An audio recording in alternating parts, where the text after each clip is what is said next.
وسمعت عن طريق وسائل الإعلام بعض الشخصيات أصلا مسؤولة قالت إنه هذه الاتفاقية نهائية اللي منحت حقوق ملاحة للكويت، وبالتالي احنا ما يصير أو ما نتمكن من إبطالها أو إرجاعها أو إيقافها بكل الوسائل.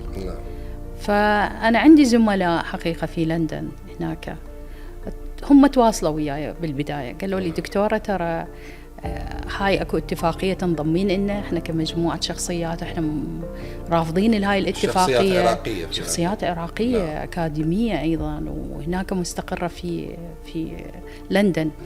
قلت لهم ايه بس احنا كقانونيين لازم يكون عندنا يعني أدلة قانونية، ما نقدر نتحرك بمجرد الكلام، لازم عندنا ما يثبت هذه الأدلة القانون. قالوا دكتور الأدلة خليها علينا.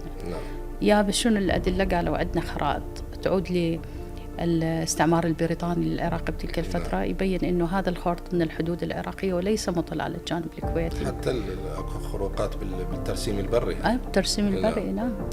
إضافة إلى أنه قالوا أنه أكو المراسلات اللي تعود إلى الدولة العثمانية ووالي البصرة، وتبين انه هذا كان يستغل من قبل الجانب العراقي ما بجانب الكويتي. وما مهم كذلك الظروف اللي كانت تم التوقيع بهاي الاتفاقيه، اذا رجعنا الى وقت بعد خروج الجيش العراقي من الكويت لاحتلاله والحصار والضغوط اللي مورست أو لأسباب نفسية أو عسكرية أو سياسية، وقع العراق على بداية هاي الاتفاقية كبداية توقيع أولي، وهي الاتفاقية تمر بعدة مراحل.